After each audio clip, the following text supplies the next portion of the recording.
Hey guys, Steven here, Fanatic Perspective, going to 5,000 subscribers next week, Texas LSU. Hopefully y'all can see me better in the light. I appreciate everybody that jumped in the live chat right as Brandon and I were walking out of the stadium. Guys, want to know, we talked about it all off season, opening up on the right note, being ready and prepared August 31st for Louisiana Tech. This football team was tonight 45-14 victory over Louisiana Tech Bulldogs. Dominant victory at DKR. Hats off to this team. They looked prepared to handle their business, going up 24-0, 38-0, and really keeping their foot on the gas most of the way through. Wasn't the cleanest game for us, but we played hard. And there was a lot of positives that I took away, a lot of things that I really, really liked, and I think the coaches will be pleased with when they review the film. Guys, first off, just want to say thank you to Mr. Michael Eisenhower and his family and everybody. They've taken great care of me in this channel, and I want to recognize them as they're going to be kind of the signature name of our post-game recaps and show. For those of you who don't know, Eisenhower's is a wonderful bar down in the Rainy Street district. They have a inside and outside part of the bar and wonderful specials. They have live music all the time, and one of the places I frequent, when I head downtown, and one of the staples of Rainy, one of the in my opinion, the best bar in Austin, and a spot where I always have a blast. They have fire pit, and it's always, one of the best social spots. And to hang out with Michael and his son, Tanai Harrison, was a blast. We had an awesome time at the game, awesome views, and just really appreciative of Eisenhower's and their generosity.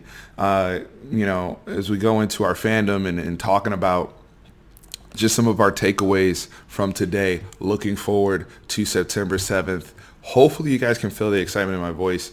Again, more positives than anything else. And when Tran comes back, by the way, for those of you asking, where's Tran? Tran's actually in California celebrating his parents' 40th anniversary. So beautiful, beautiful, beautiful thing there with his family. He'll be back in town next week for Texas LSU, of course. But, as we do our normal, for those of you who weren't subscribed last year, what we normally do is we'll have an emotional reaction, sometimes a live chat coming out of the game that Tran and I will do. And then after we take a look at the tape, we will do our final breakdown, final grades, good, bad, ugly, we like to call it here. We'll do some shout outs and answer questions, anything that comes up in the chat about our thoughts, and then we go right into prep with the next opponent. Now, with the next opponent being LSU, and it's being such a big game and things we want to implement and add to the channel, I will be doing a video probably Monday of my buddy Billy, who's an LSU fan, and can't wait to get him on and go back and forth with them. I know they had a big win, and they looked impressive against Georgia Southern tonight. So just get into my takeaways off of what I saw right off the bat. Sam, just starting with QB1, I thought he had a really good day, right? Not perfect, but his ability, just the things he was doing on the line of scrimmage, the little things. I said in the live chat, playing chess, checking us into the correct run plays, making sure his protections were good. I thought he was pretty sharp. Everything short to intermediate, and then also there were some plays he created with his legs to get positive yards, to keep momentum. And anytime we're able to finish those long drives, and that's something that he highlighted himself, that this offense has always been good at in terms of those longer drives and finishing, right, and finishing in the end zone. They did that consistently tonight with, when Sam was in the game, 5 touchdowns, right? So 4 passing, and then the one with Keontae Ingram where he was able to punch it in. Shout out to Keontae Ingram. The brother ran hard. He looked healthy. Even though he was wearing the knee brace, I thought he looked stronger, and he runs with a very surprising amount of power. When you saw one of the ball he caught late in the game over the middle where there's nobody there, and he's running, and he kind of bulldozed the safety, and it didn't look like he even really dropped his shoulder, but he just runs hard, runs strong, and you're seeing better vision and patience with him, and it kind of coincides with the offensive line. I thought the offensive line today did a very good job in the run blocking game. It was cool to see Parker Braun as well as Junior Angela out there at the guard position.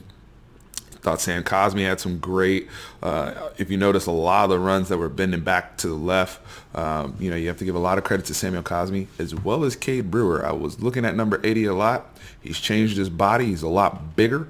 And I thought Cade Brewer did a good job of some seals and whatnot. We didn't get to see him too much in the pass game. He did run a couple seam routes, but, the ball either went to Devin or Colin a lot of times, and then one was the Brennan Eagles touchdown, the second one. So overall, finishing up with Sam, he still missed some of the deep stuff, and I know comments are going to come, and but overall he was pretty sharp, outside of those misses. But people, the people that heavily critique Sam consistently and say, hey, he's a limited passer and whatnot, those are the type of plays they'll highlight, whether it was the Colin Johnson miss or the Devin Duvernay miss, again, kind of over the middle of the seam. But you guys saw right off the bat in terms of our opening script that Tom Herman, Tim Beck, Drew Maringer, those guys had was a lot of screen, getting the ball in space to their playmakers, utilizing weapons and letting them create, right?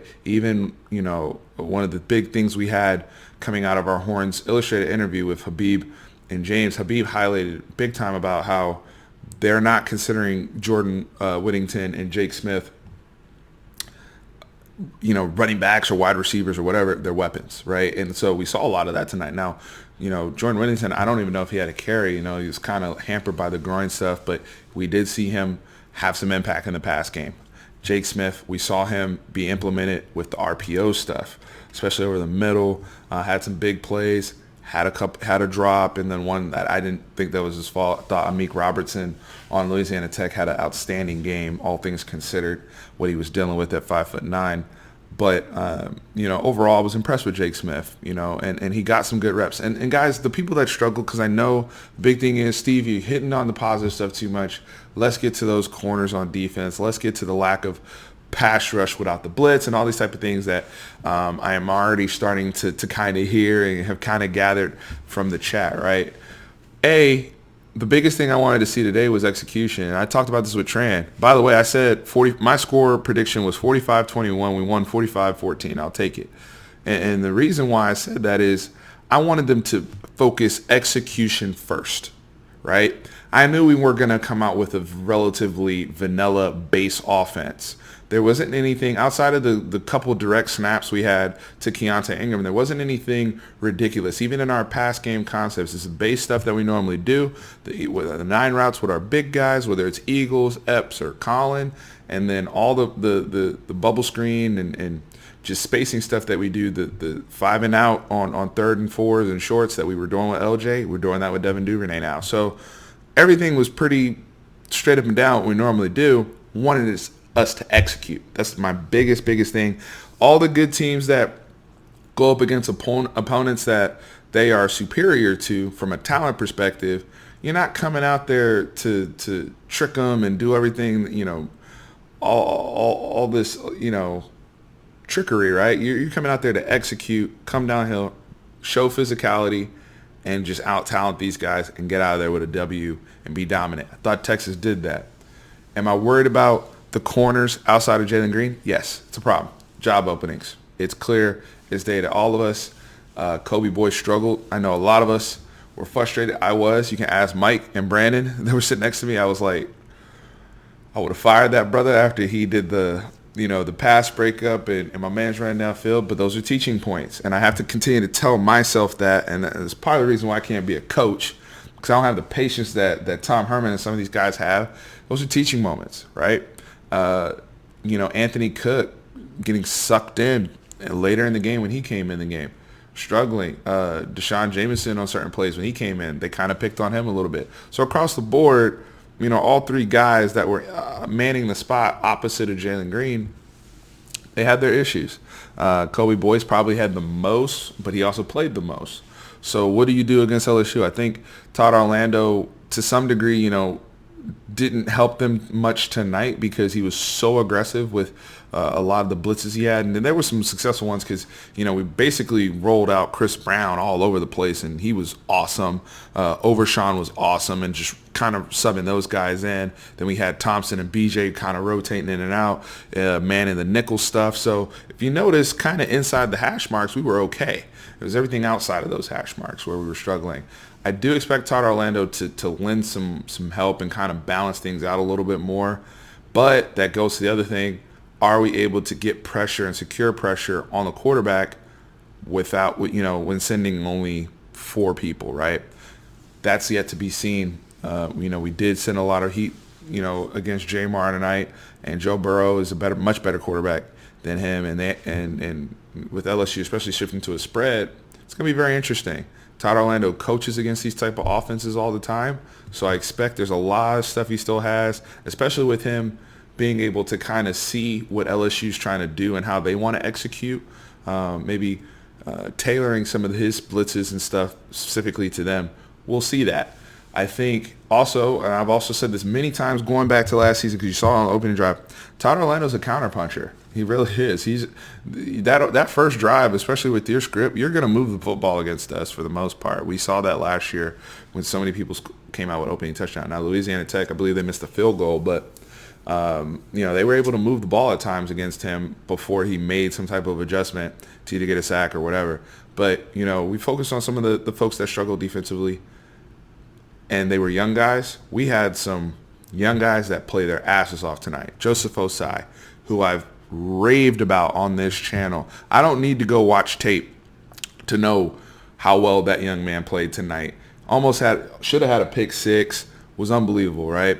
DeMarvion Overshawn coming up with a sack, run game stuff.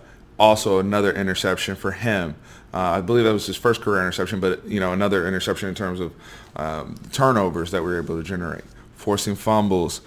Saw Deli in there in the mix. I thought all the linebackers actually had a pretty decent day from the guys that are rotating in. We saw a lot of Jawan Mitchell tonight. We saw Jones rotate in there at times. So overall, now we'd also had as Tom Herman's now named, the cowboy look with 8 DBs. Guys were all over the place. Thought Caden Stearns, when he had the opportunity, played well. As I said in the live chat as well, I thought he looked a little hampered with whatever he's dealing with. Hopefully he's able to run full speed in the LSU game. We'll need him, right? Chris Brown, fantastic game. My man Tavondre Sweat, fantastic game. I'm not worried about that brother against LSU. He's already a grown-ass man. So Ajomo had a lot of snaps. I was happy with actually how they were rotating guys, even young guys offensively. I'd be remiss if I ended this video without mentioning the brother Brennan Eagles having a big day, coming off of elbow surgery. Some of y'all saw the padding he was wearing, but just looked explosive out there.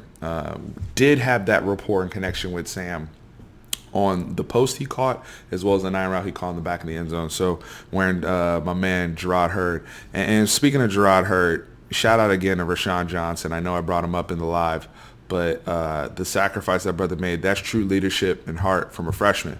So to see him get in there, get some playing time with Sam Ehlinger, playing with Casey Thompson getting his first touchdown.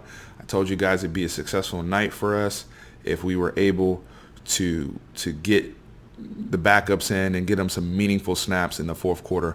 We were able to do that tonight, and going back just 1-0, right? So going to LSU, I know. I think people kind of split. Some people are a little, harping on the stuff we saw in Louisiana Tech. Jamar missed a lot of throws, and Louisiana Tech as a whole just struggled.